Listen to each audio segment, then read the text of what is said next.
welcome back to the Film Fund podcast. I'm your host, founder, and executive producer at the Film Fund, Thomas Verdi. I'm also an award winning filmmaker, producer, and film festival judge. I started the Film Fund to give filmmakers an easier, alternative way to get their films funded. Instead of working on a screenplay, crowdfunding campaign, or grant application, you write one sentence pitching your film for a chance to receive up to $10,000 and other prizes to make it. Our summer 2022 narrative and documentary funding contests are open, so check us out at thefilmfund.co to enter your one sentence pitch for a chance to receive up to $10,000 to make your film.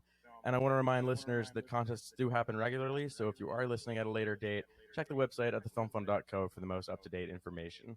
Today we have Marissa Slaven on the show, a previous winner of the Film Fund's narrative contest. She received, let's see, I got to pull up my notes because we have lots of winners here at the Film Fund, and I don't remember the prize amount. I could guess, but I want to get it right. It was Or actually, Marissa, uh, you could just tell me how much was it was 5,000. it? 5,000. Cool. I literally just wrote the check like a couple weeks ago. I can't remember. Cool. Right. 5,000 to make her short film. Super cool project, Marissa. Thanks so much for coming on the show today. Can you tell us a little bit about yourself and your background? Yeah, for sure. Thank you so much for having me on the show, and thank you so much for the prize. That was completely awesome. Absolutely. Um, yeah, so I am a palliative care doctor in Canada. And I've been doing that for about 30 years, and I enjoy that tremendously, and I get a lot out of that. But I've also been writing for about the last 8 years. When I started writing novels, and I have written and had published two young adult eco fiction novels. They're called Code Blue and Code Red. A small publisher out in Australia picked them up, and I'm really happy and pleased with those. But then, what happened for me, I think like what happened for many other people was when COVID hit, it was like, oh, very stressful and trying to figure things out. And I sort of decided I needed a new challenge or a different challenge in writing. And the idea of screenwriting really appealed to me for a few reasons. And one is because I really see it as being a much more collaborative process than writing a novel. The Mm-hmm. whole idea of creating something with other people, and with COVID, you're away from people. And so I wanted to take the opportunity to work with people. And I think the second reason was, I realized like really my passion is to tell stories, and I love reading books, but more and more people today are getting their stories through other media, not books. And so if I want to tell Mm-hmm. stories that reach a lot of people, doing it using media would be a good way to go. Okay. Oh, cool. Yeah, I mean that's I think that's such an interesting path too.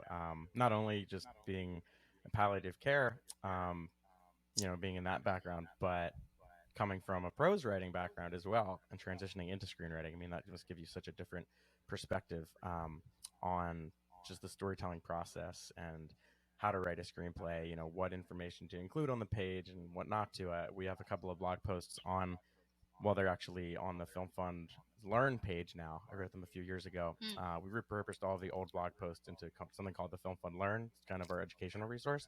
And there's one post that says the advantages of prose writing over screenwriting, and then we did another post for the advantages of screenwriting over prose writing. So they both have their pros and cons, and they're just so different. But I think having a skill set that includes both of them and being experienced in both is really um, a great thing, is it makes you well rounded as a storyteller, and maybe you can incorporate some techniques, from one medium into the other or something like that. But I just think it's really good to be able to tell stories in multiple formats. Definitely hone that storytelling muscle. Yeah, yeah. I think I definitely found it very helpful because I think for myself, when I have like a story in my head, it's like a completely formed story. I know everything about everybody in the story and what everything looks like. But even when you're writing a novel, you can't put in every single detail. I mean, I guess you could if you wrote Right. a really, really long novel and no one would read. So you sort of have to pick and choose what you're going to put in there. And then with screenwriting, it was sort of the process of distilling that down down even further than you would in a Hmm. novel, because there's things you could put in a novel that you can't put in screenwriting. So the editing process as you're writing was definitely very helpful to go that direction. Yeah.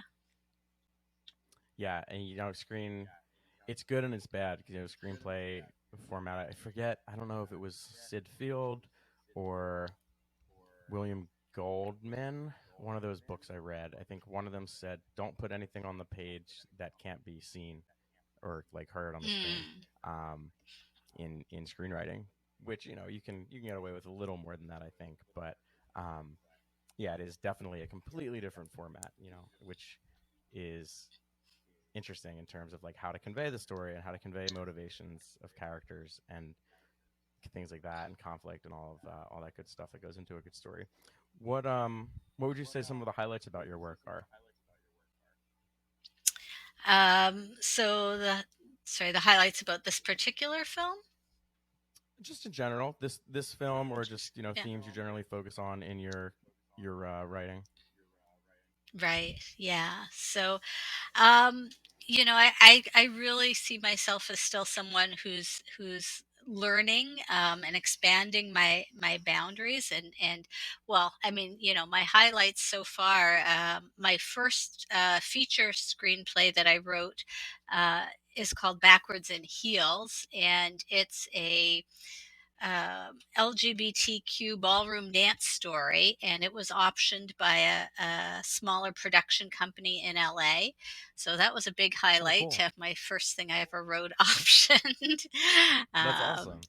and yeah, yeah. So that was great, and then winning this award, and then to me, I think the other highlights really so far have just been meeting amazing people and learning and understanding what they do as part of the team. Learning about myself as a writer. Like I like to write everything except, like, I would never write horror. I don't like to watch horror. I wouldn't write horror, but Okay. I've working on my fourth feature length script now, and I'm sort of doing each of them in somewhat different genres to learn about those genres, and see, what I enjoy in each one, and what I can take from each one. The other, big thing that I'm certainly learning as a writer in this medium is you need to think about things like budget and feasibility and my second screenplay I wrote is a historical drama piece, and it's great, but like there's war scenes and lots of period Hmm. costumes, and it's like, yeah, nobody's going to make that movie until I'm famous, and then there's a lot of money behind it. Yeah. So scaling Yeah, I did that with scaling down based. I Yeah. was just gonna say one of my earlier short films, Son of Blackbeard, is a period piece. Um, it was Mm, part of it's a period piece. You have Blackbeard, the menacing pirate, and all of his pirate cronies, and I was writing it, and then I realized, like, wait a minute, I have a scene in on a boat, I have a scene in a pirate cove. They all have to be in accurate wardrobe, and luckily we made it happen with a lot of favors and borrowed mm. props and costumes and things like that. But yeah, it's in indie film. If you're writing to get things made and you're maybe just starting out, that's something to consider too.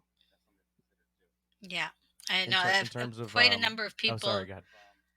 So as I say, quite a number of people who've read my novels have said, like, "Oh, this would be a great movie, or this would be a great series." And I'm like, "Yeah, it would, but there's forest fires and floods and tidal waves, and they're on boats." Yeah. And I'm like, so yeah, it'll have to wait a little. Hmm. And you said your novels were, what was the genre you called it? Eco Uh, something? yeah, eco Eco fiction, fiction. or eco thrillers. Yeah, yeah. Is that So. Uh, kind of like the environment, like something like yeah, that? yeah. I'm not too familiar with that genre. Yeah, exactly. Yeah, it's an up and coming genre in the last 5 or 10 years. It also sometimes is called cli-fi for climate fiction. Okay. And there's some really amazing authors who write in that genre. Kim Stanley Robinson is probably like top of the game, Richard Powers. And, you know, some of it is imagining the world worse than it is with climate change. Hmm. Personally, I like to imagine the world better than it is, because I feel like that's a bit more motivating for people. Hmm. And Yeah. your film fund pitch, it's not in the eco thriller genre. Do you generally, you say you write any genre besides horror? Yeah, pretty much. Yeah. So right now, the screenplay that I'm working on with my writing mentor is a dramedy, a sort of family comedy, a little bit inspired by the movie Shiva Baby. And sort of with a feel like that, but obviously different story and characters. So yeah, I haven't tried a lot of comedy. There's a little bit of comedy in this short film that I've made Hmm. with the film fund money. And my people who know me were a little bit skeptical about that because I'm not particularly known as a funny person. But I said that's I'm a palliative care doctor, so go figure, right? Not a, but it worked out okay in this film, I think, because it's an open mic night. So the guy is not a stand-up comedian. He's a regular Hmm. person trying to tell jokes, and some of them come off and some of them don't, which is Right, about right, how right. it would be if I tried to tell jokes, you know? Yeah. Can you tell us a little bit more about your winning pitch on the project? Yeah, sure. So, do you want me to like say what the log line was, or? Yeah, if you're comfortable with that, you could read the winning pitch itself if you have it ready, or I could pull it up. Yeah, no, I do have it ready. Um, Cool. and yeah, it was pretty amazing. So the log line that I wrote is this. An open mic night takes a turn when a struggling comedian with a gun brings new meaning to the term captive audience. Awesome. And then let me see. I think there was. I'm just looking for the funding use part of that as well. The actual Oh, entry. yeah. So I had put money for production, actors, location, and pre and post will be donated in kind. Okay, cool. Yeah, yeah. So that's So awesome. We that's always like to yeah. analyze the pitches a little bit. We have a really good um, post on our resources page that goes into Don Finelli's winning pitch. Um, he did Sunday Dinner, and we I just do a deep dive into that sentence and see like why it's so good, why it won, why it's full of conflict. That's really the biggest thing we look for here at the Film Fund. Our judges are kind of trained to evaluate sentences based on conflict and stakes, which as a novelist, I'm sure you're very familiar with those two concepts. What are the stakes of the conflict, and what are the opposing kind of forces in the story, butting heads against each other and creating that drama and that um, the sequence of events. Here we have um, I think just a really really interesting premise. Just you have the wannabe stand-up comedian, going up, and then he pulls a gun, and obviously there's a lot of external conflict there, him versus the audience. And then Hmm. you have the double entendre with the captive audience wordplay. I think that's very clever. And then you also have the internal conflict of him, you know kind of fighting against himself, struggling to Sure. to get these jokes off. So it's just a great sentence Yeah. all over, and our judges really enjoyed the chance to evaluate it. What stage of the project are you at? So we're currently in post production. We are at the stage of doing the fine edits. So we're not quite at, I guess, I don't know if they call it the director's cut yet, or, but Okay. we're getting close to having the final sort of visual cut, and then all the sound edit, the coloring and the sound editing, and all that will have to be done still. So. Cool. And what was the inspiration for this project? Yes, I think the inspiration was. I must have watched some like bank heist film. I sort of remember the film, but I watched that film and it was okay. I like those. And then I went to bed and I was thinking about it. And that phrase, captive audience, popped into my head. I was thinking about that phrase and I thought, like, oh, what if bank robbers went into the bank and held people at gunpoint, but they didn't want money. They wanted to perform a play or something like that. And I'm like, well, why would they want to do that? That's stupid. Mm. Anyways, it sort of evolved from there. Of why would somebody pull a gun on an audience? I'd say a lot of the rest of it maybe came from my own personal knowledge and background. And I don't want to like give spoilers Mhm. too much. I don't know, but you sort of fill in the blanks with things that you know really well. So I Mhm. had the whole script written before I entered it into the contest. Okay. Awesome. Yeah, we it really varies depending on, some of our winners have scripts ready and then they have to just take that script and distill it into one sentence. And then other winners, or just entrants in general, they'll tell me like, "Oh yeah, I wrote the sentence before I wrote the script." So it's kind of Mm, twofold in terms of what approach people take. And I just think it's so interesting because they're both valid approaches. There's the what I call the MVP approach, minimum viable product. If you're talking about product development or entrepreneurship, you test an idea before you make the simplest version of your product or service you can, right? Before actually spending all this time and energy and money into developing something. Let's say it's a script. Maybe you just write yeah. the one sentence pitch, the log line, and the how you would fund some of it to test it. And if it becomes a winner and gets funding or it's a finalist, like, oh, okay, great, now this is worth spending more time on, allocating more resources on. Or you have like Tim Viola, our first winner, he had his script already done. He actually, the first prize we gave away was post production services. So he actually had Mm, the film shot. And he said it was such a good wow. exercise to take that film and really distill it into just the log line. It really helped him Mm, figure out what the story was about at the end of the day, and like how to market the film and how to pitch the film. Because before he was, going into this huge spiel about what the film's about, and I was like, okay, well, you have one sentence now to explain your film. And it's just such a great exercise, I think, and a lot of our filmmakers have given us that feedback. So I always think it's interesting to see whether people, winners or finalists or just entrants in general, have a script already done and they're distilling it down into a pitch, or if they're kind of testing the waters with an idea. Um, so that's super cool that you were yeah. able to distill that I mean, into I can into definitely the see one the sentence. advantages.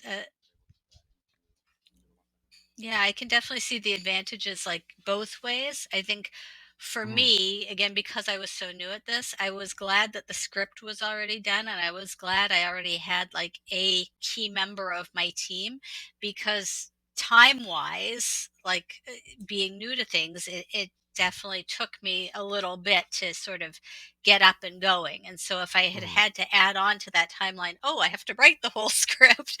Right. That would have been another. And then we had the issue. Our biggest time issue was location scouting during COVID, which I'm sure a Mm-hmm. lot of people have had. But we're like, oh, we're ready to scout. Oh no, we're closing things down now. So Yeah, it's tough. yeah, I'm glad things are, at least in the states, things are pretty much fully open now, which is great to see. And I don't keep up with the numbers or the counts anymore. It's not really on the news, but yeah, it was so difficult during COVID. Just for filmmaking in general. I had a short that had to get postponed. We have a bunch of projects through the film fund that are still. I need to check on the status of them, but we were still awarding funding mm, because everything was we wanted to keep running the contest and making funding available, but we just said, like, basically film them when you can, when you feel comfortable, because it was such a challenging time. So that's awesome you were able to make that happen and still get a location through that. yeah, Where yeah. Oh, I asked about the inspiration, I asked about the status of the project. I'm just looking through my hmm. questions here. Um, so you said you're on leave currently from your palliative care physician job. Is that something you're going to Yeah. return to, or do you want to transition to writing full time? What are you? You're still figuring that out. What are your plans? Yeah, I think I'm still. I think I've got about another 6 months to figure that out. So Okay. I haven't quite decided yet. Hmm. If I could get paid to sit and write 40 hours a week, I would do that. Hmm. No doubt, I would. I love palliative care. I think it's really important, but I'm just so enjoying expressing the creative side. Hmm. But so far I can't get paid, so we'll see what happens. um, yeah, it's interesting. My daughter is in film school, Oh, and cool. she's finished third year out of 4 years. But she told me, so I'm learning vicariously through her. That's She so said, "Mom, funny. they told us on the first day of film school, never invest your own money in your films." I'm like, Wow. okay, okay, lesson. No. So I don't know how you feel about that, but that was what Yeah, they I told mean, her. if you want to call that a mistake, I mean, I've definitely done that. I've put money into my own shorts for sure. Um, but it all depends, you know. I mean, Kevin Smith did that too with Clerks. I watched an interview with him one time. He maxed out 6 credit cards to pay for Clerks. So, Wow, yeah, I mean, it really wow. depends on So it the obviously paid situation off. and how much risk you're willing. Yeah, for him, it definitely paid off. You know, I think that's more of a personal thing. But I mean, I've heard that with um, you know, just business ventures too. They call it OPM, other people's money. Like always use that instead of Mm. investing your own. But I think it comes down to like, you know, personal risk tolerance and what you're willing to do and what you're willing to invest. What film school is she at? Just curious. Right. So she's at, it used to be called Ryerson University in downtown Toronto, and they recently changed the name to Toronto Metropolitan University. Okay. Um, and she's in the program is called media production, Okay. so she's more learning the business end of things, Oh, gotcha. which the Super important. yeah, something I've really learned, right, is you have to have a good script and good actors and a good director to make a good film, but you need to have a producer to make any Yep. film. So Yeah. I Yeah, think the super producers are important. probably the most important. Yep. Yeah, and something I have no interest in doing. But Hmm. Yeah, it's definitely not for everyone. You know, yeah, with the I was. paperwork, making phone calls, arranging everything, managing the budget. It's a lot, and to pile that on top of all the creative aspects as well.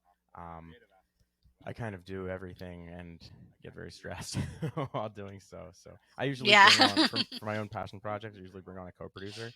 Um, so basically, Hmm. like if I get too overwhelmed or swamped, I'll just be like, "Hey, yeah, I need you to kind of do this one or pick up the slack here," and that helps a lot. Um, Definitely. Yeah. What what were some of the major aside from I know you mentioned the oh no, one thing I wanted to ask you before we get into that is you said you have a writing mentor that you found online. How did you find this person? Yeah. Through one of the companies, the coverage service companies. So Okay. I don't know if I should like say the Yeah, name of the you can company say it if you or want. yeah, Script Reader Pro. Oh, okay, I've heard of that one. Yeah, yeah. So, yeah, I tried out a few different companies and a few different people, and found one that was just like, yeah, the right match for me. I had worked with an editor on my book, so I'm used to working with sort of people in that capacity and being open to learning Mhm. from them. But you still have to find someone whose like communication style matches yours if you want to get the most out of it, right? Okay. And now is that an ongoing service that you pay for to have this mentor or is this kind of a relationship that you've built outside of that? Yeah, no, it's an ongoing It's an service ongoing that I service. pay for as part of their mentorship program. Oh, gotcha. Cool. Would you recommend it? Yeah, I would, I would.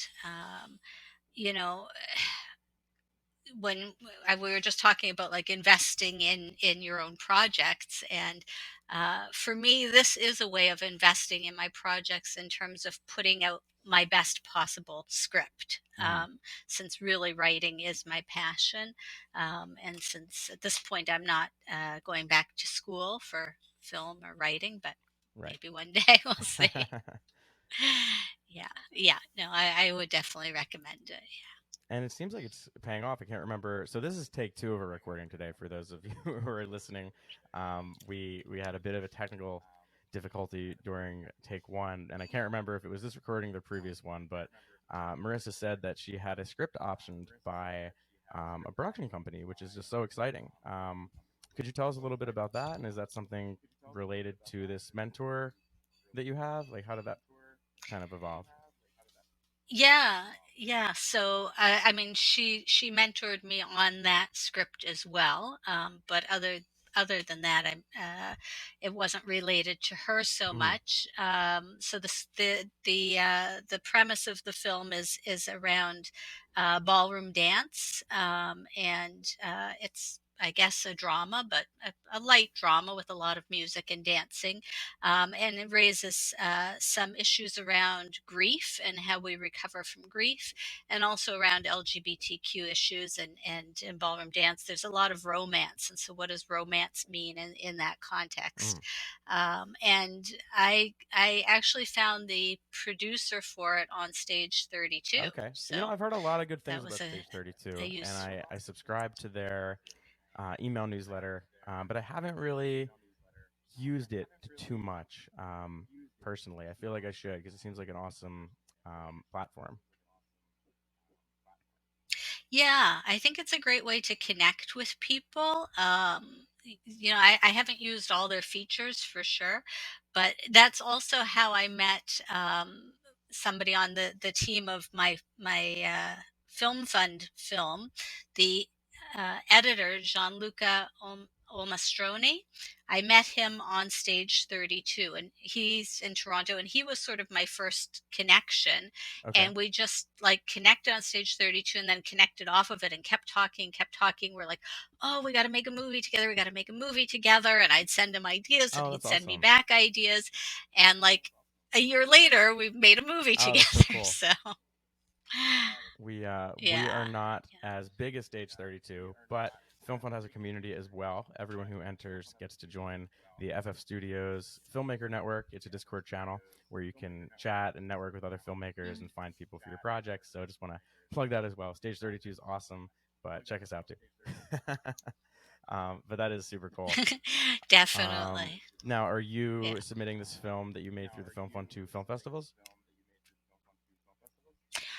Yeah, that's the goal. Something that I wanted to maybe get your advice and input on is I mean, you've seen the Hmm. fine cut and you'll see the end result, and I'm hoping that you'll have maybe some ideas for us of best places to submit. I know our producer has some Hmm. ideas as well, but I'm really open to whatever Yeah, there's one that's coming suggestions to for. mind. I haven't actually been there, and I don't know too much about it, but it's called Toronto After Dark.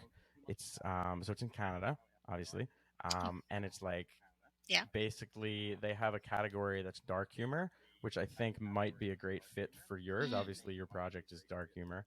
Um, bring the yeah. whole gone on stage type of deal. Yeah. So that might be a good one. I've had success with comedy film festivals. I do comedy films as well. My first one, well, the first one I really submitted and got into film festivals with, Son of Blackbeard. It was Mm, also kind of a dark comedy, and so mm, I had success. And we didn't play like Sundance or Slam Dance or any of the big ones, but um, I had success in a lot of local film festivals. Um, there was one called New Hope Film Festival in Pennsylvania, in Bucks County in New Hope, PA, which is just this awesome, cute little town. It's really, really cool. But it's a huge art scene too. Like um, what's mm, the word? Impressionist paintings, I think is the term for it. They kind of were that was like the birthplace of like American Impressionist paintings. ah, It's very close to New York as well. Um, right. so that was we won best comedy there. There's also Bucks Fever Film Fest in Pennsylvania, which is usually screens in Doylestown, PA. I'm actually on the judging Okay. panel for that one. But the reason I bring up these Pennsylvania films is because I'm based here. Oh, there's also Philadelphia Film Festival, but um, I've had it's really good to do local film festivals too because you can actually go to them. Um, I Hmm. mean, if you get into a really big film festival Right. out in LA, like and you have the budget to go there, if they're not flying you out, or New York or wherever, it can be awesome to go there. Like if we got into Sundance, we would go for sure, but Right. it's really hard to get into Sundance. So yeah, I would Right. I would search out film festivals that are local that you think, look at their films, look at what they've programmed. Maybe they have them on their website or on their social Mhm. media, and kind of compare them to your films. Like, oh, like, would this is my film similar? Maybe this would be a good fit. Um, and kind of research the festivals and see different categories. Like, maybe there's a dark comedy film festival or a dark comedy genre or Mm. category they have, and that's always a good fit too. And I feel like Gotcha. yours would be a really good fit for comedy film festivals too, because it's about stand-up comedy, so that's kind of meta as well. um, Mhm. and I can follow up, yeah. True. Yes. I can follow up with maybe some Yes, it is. specific Yeah. ones too after doing some research. But yeah, I would definitely talk with your producer. Sure. I'm sure he has some great ideas as well. Yeah. I think the other idea that I had, and this was really only after, well, it was during filming, because when I saw how the actors brought all the characters to life, not just the main character, but all the other characters Hmm. in it, I thought like, oh, this could actually be bigger. Like this could be a series or something, a limited Okay. series where it's like, so there's like six people in the audience, and then there's the bar keeper, and there's the main character. Hmm. I'm like, so there's eight different people, so like what were each of them doing before they came here? And like, I mean, of course, as I said, I know all this, I know Oh wow. everything about each of these characters, but like, what were they doing before they came? And then they came, and like this thing happened, and then how did it impact them all after? Hmm. Would it change their life after? What, couples broke up or got closer, and so I could see it, maybe this could be like a proof of concept Yeah, type film for trying to develop a that sounds awesome to series. me. I always love the proof of concept idea. Make a short as kind of, it's like that MVP idea. It's a smaller version of a bigger project, with less resources, less time invested, less money invested. Um, if this one takes off, then it's like, okay, maybe it has legs. Let's explore the other characters' backgrounds. And it sounds like you already have a lot of the legwork done or the groundwork done there, uh, for them. So that's super awesome. That's always Yeah. something I think I need to, as a writer, maybe spend some more time with. Like, if I were writing that scene, I don't think I would necessarily know the background of every audience member and like where they were coming from and where they were Mm. going and who they were in a relationship with. They would just be like, oh yeah, he's I would have kind of a character mold for them. Like, oh, maybe there's a yuppie character and maybe there's, just different types of characters in the audience.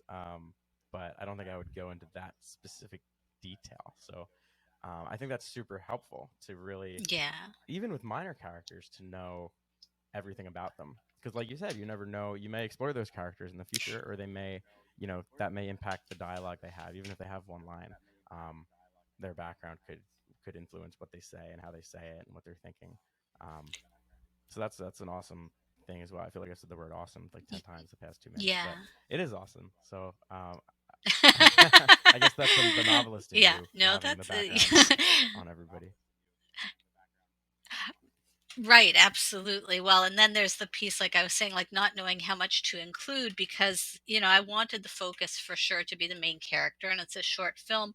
But my director, especially, and the producer to a degree, were like, no, you have to give these minor Hmm. characters a line or two, because the actors who are in it are going to want to Right. use this for their reel. So they have to have a line. So I'm like, oh, okay, Yeah. I could do that, but I Right. didn't know I could do Yeah, it's that. tricky. So. That's kind of like the Uh, business end of it too, and like maintaining those relationships. Like, maybe you want to cast one of those actors in the future, and you're like, oh, like, I didn't have any lines last time. Do I really want to do that again? But now it's like, oh, like I had a line. It's a lot of nuances when it comes to producing, and then you have to balance that with the artistic side of things. Like, do you really want to give them a line? Like, do they need a line for the story? Um, I'm right. if it really depends on what you're trying to go for. Like, if I had an idea where I wanted the audience to be totally silent, I'm not just going to give them a line just to appease the actor. Like, it's my film. Like, I'm going to do what I want. Um, but then, like, Right. the producer side of me is like, well, like your producer said, maybe you should give them a line so they can use it for their real kind of thing. But that really depends on your style, I think, at the end of the day. It's tricky. Yeah. Well, I think. both my both my director and my producer come from Oh, that acting makes sense. backgrounds, so they're big Yeah, yeah, yeah. advocates for That the makes sense. actors, right? Cool. Yeah, Um, yeah. And to me, one of the best things so far to come from this short film, and I hope a lot of other great things come from it. But even if nothing did, um, the the actors on set. And we were only filming 2 days, but some of them got really close to one another, and they've oh, like that's awesome. developed friendships where, like, yeah, we all follow each other on Instagram, but Oh, like some of wow. them go out together. They go out to eat together and whatever. That's And I'm like, great. that is so cool that we were a part of Is the, everyone based yeah. locally? Okay, very They cool. are, I love yeah. that. That's another reason to search out Yeah. local film festivals too, because you have I assume the crew was local as well. Yeah, you have a completely local Yeah. cast and crew, the entire production. Um, that's a big thing for a lot of festivals. They want to support their local filmmakers and their local community. And then once you get into those festivals, they can maybe talk to other festivals, and other festivals ask, who which filmmakers did you program, which films were they talk and they look at each other, and they look at who's Mhm. programming what, and maybe Mhm. they recommend, or another festival will see your film at their at another festival, and they'll invite you to screen at their festival. So, and the other thing with local festivals is they generally, give out. I've noticed they give out cash prizes, sometimes more than like the bigger festivals do in some Ooh, cases. Um, so you can then use wow. yeah, you can then use that funding to submit to more festivals, or just pocket it and do whatever you want with it, I guess. But that's a strategy, as well. Like, Right. submit to smaller local festivals that maybe the competition isn't as fierce, um, and you have a better chance of receiving those prizes. Right. So then you're kind of a step up in Yeah. terms of the quality, and you can use that funding to submit to more festivals and or marketing. Um, One thing that I think it was Claire Downs, one of our previous winners, said she really recommended. We actually have a blog post coming out about this. It's making a trailer for your short film, which is, I think, a great idea, because one, it's another marketing asset you have Mm. for your short film. A lot of people will think, and I was included in this, like, why would I make a trailer for a film that's only like 10 minutes long? Like, just watch the film. That doesn't make sense. Right. But a 30-second trailer or teaser or a minute trailer is a lot easier for someone to click and watch than a 10-minute film. And that'll get them to say, like, Hmm. oh, okay, well, maybe this is really, really interesting. I liked that. Maybe I'll watch the full one. But another thing you can do on Film Freeway, which is a big film festival submission platform, you can actually upload your trailer, and Right. you have to pay for it. I think Yeah. it's less than 100 US. But they'll market your trailer to festivals, and you get all of these invitations if they like your, well, at least she did. I haven't Wow. done it yet, so I guess it depends on the film. But she got all Yeah, of these yeah, invitations from yeah. festivals, asking her to submit her film to their festival, and some of them were kind of That's scammy, so and cool. maybe, not the best high tier festivals, but a lot of them sent waiver codes in, and asked her to submit for free or at least at a discount, and she did, and she got into a lot of festivals, Right. that way. So that's something I'm going to do with my most recent film, The Toms. We're working on the trailer right now, and I would definitely recommend that, um, as a strategy too. Cool. Wow, that's awesome. Something that totally was not on my radar, but sounds very Yeah, it worthwhile. definitely is. Um, so, what advice do you have for our community of filmmakers?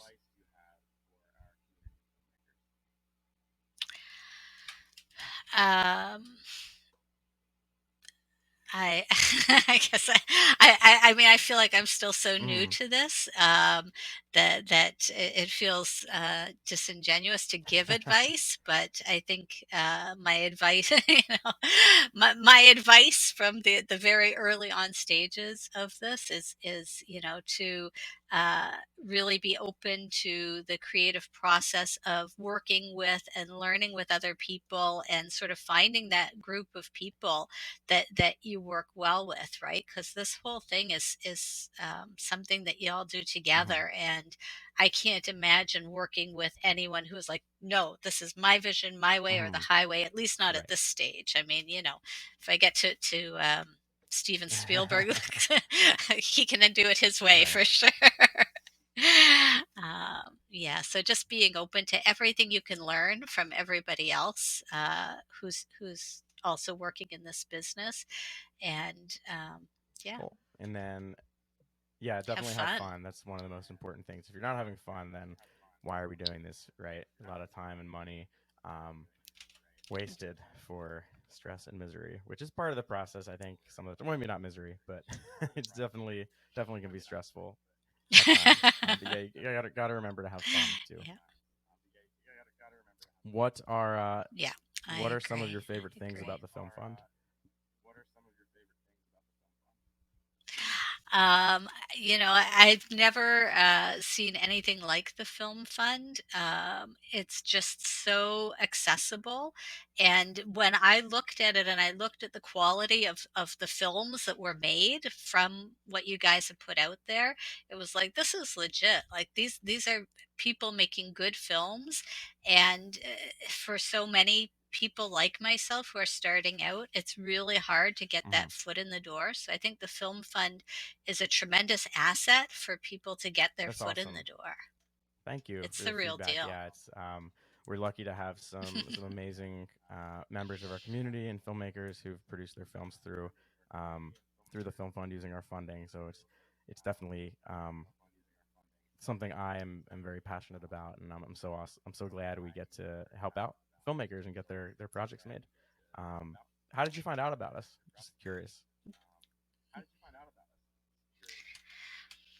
Uh, That's I okay. don't remember, Yeah. to be honest, but I'll tell you, like, people Okay. know about you, like, uh, all over the world. People know about you. Because when the announcement came out, I was getting messages, like congratulations messages from people I'd never met from Really?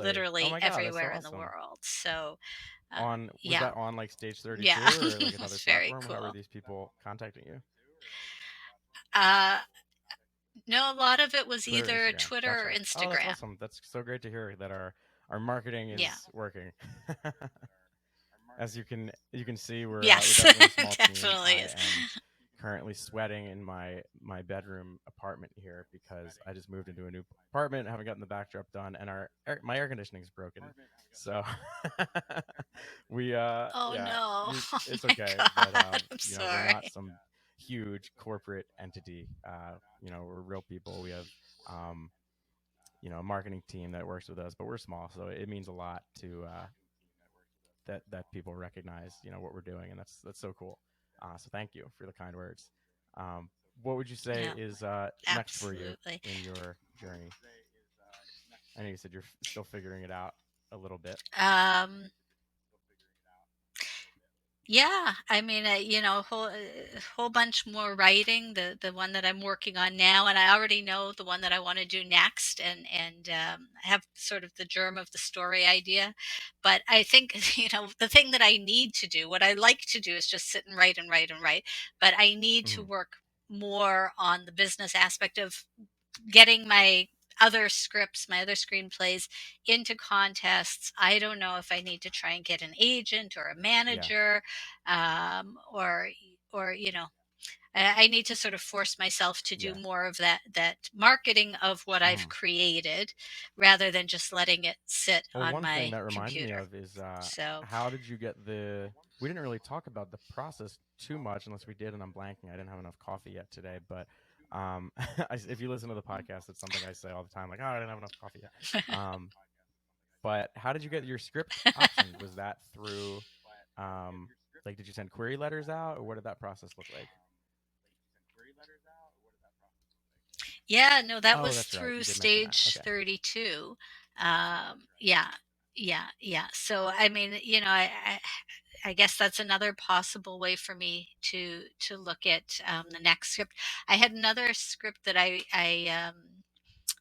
pitched. I was at a virtual film festival and I pitched the idea, and the producer loved it. And this was a case of doing what we talked about before, the opposite. So I Hmm. had the idea, but I hadn't written the script yet.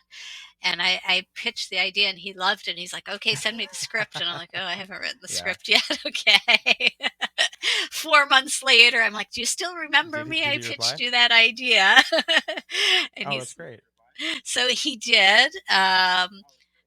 My impression though is like he liked it, but he's like Yeah. doing other projects now. So he probably went to the film festival to hear pitches to get Mm-hmm. his project that he's going to Right. do Right. now. So now he's doing one. So Yeah. I think timing is everything with those things. But yeah, I need to practice my pitching skills too. I did a I great do that all the time. compliment myself. I did a great written pitch, right?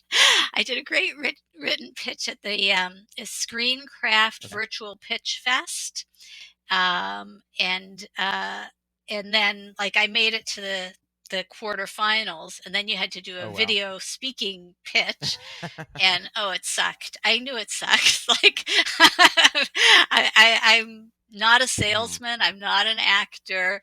I'm a writer, so I Mm-hmm. can give you a great written pitch. But yeah. So, but I realized like that's what you need to do in this business is be able to do a good verbal pitch as well. So, I probably need to work on that Yeah, that's an this year aspect too. of the industry I think a lot of people struggle with, because we're creatives, and especially writers in particular. They're not used to really, they're not actors, like you said. They're not presenting their work a lot of the time. They're not speaking about it. They're writing it.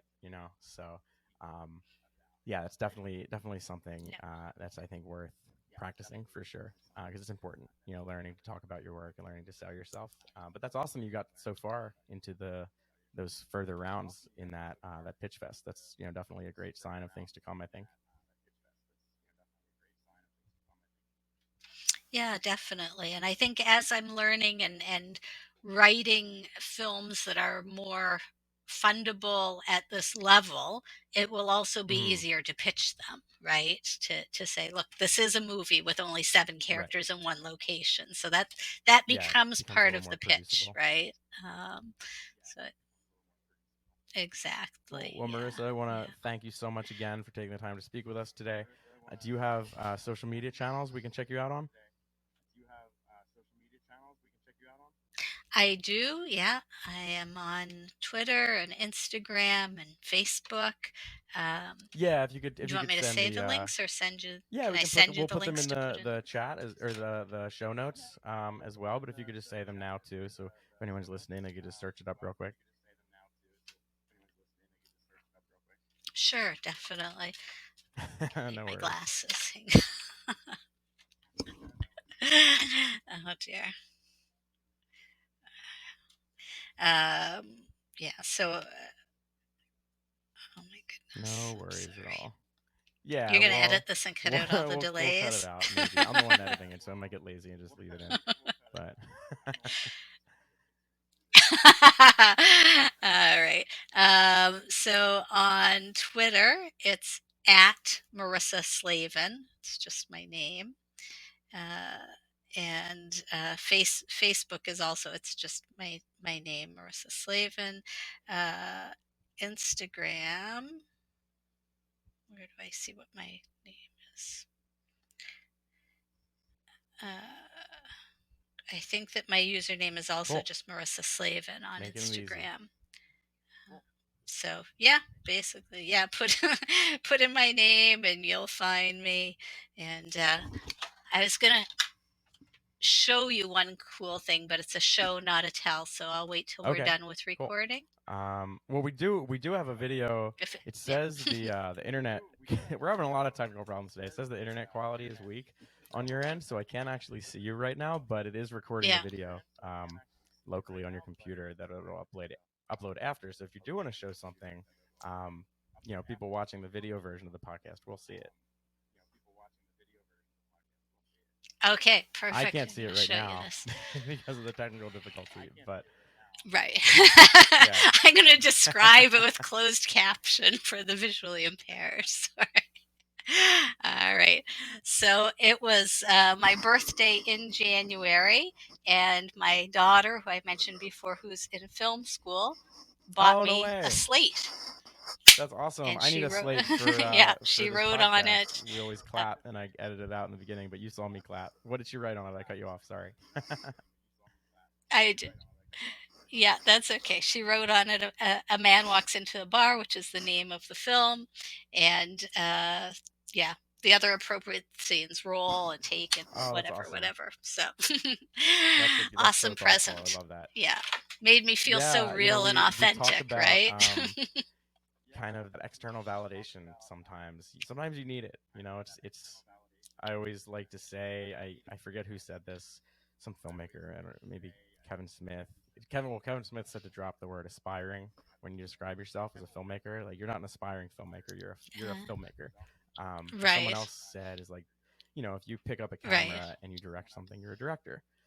But it does help to, like, Mm, I went to a film festival for the first time and I got a badge and it said filmmaker. And I was like, I actually posted my Instagram. If you stalk me and look back to like my early posts, like, oh, I guess this is official. Like, it just makes you feel good getting those little things. Like your daughter giving you a slate. Like, oh my god, like right. that's such a thoughtful gift.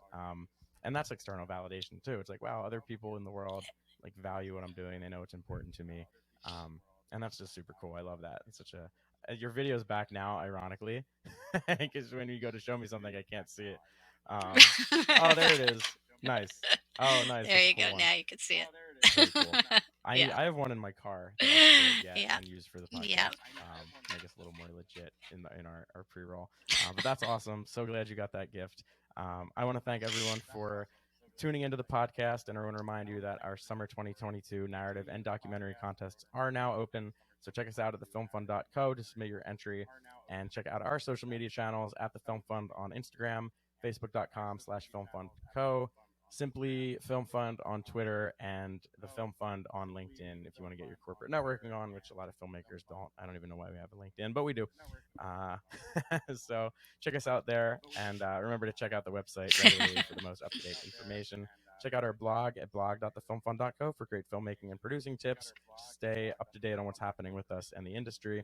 Also, sign up for our newsletter. Follow us on social media to stay up to date on everything. We also have an ebook on our resources page. It is the ultimate guide to pre-production. So if you have no idea what you're doing, you don't know how to schedule, you don't know how to budget, you don't know how to write a script, you don't know how to do anything, everything you need to know before you pick up a camera and go to set is in that book. So check that out. It's totally free. I want to thank everyone again for listening or watching if you're listening or if you're watching the video feed. Tune in. We release these episodes every other Friday. I know if you listen to previous episodes, it's been every Friday and then every other Friday and then once a month, but we finally landed on every other Friday. So that's the schedule we're going to stick to.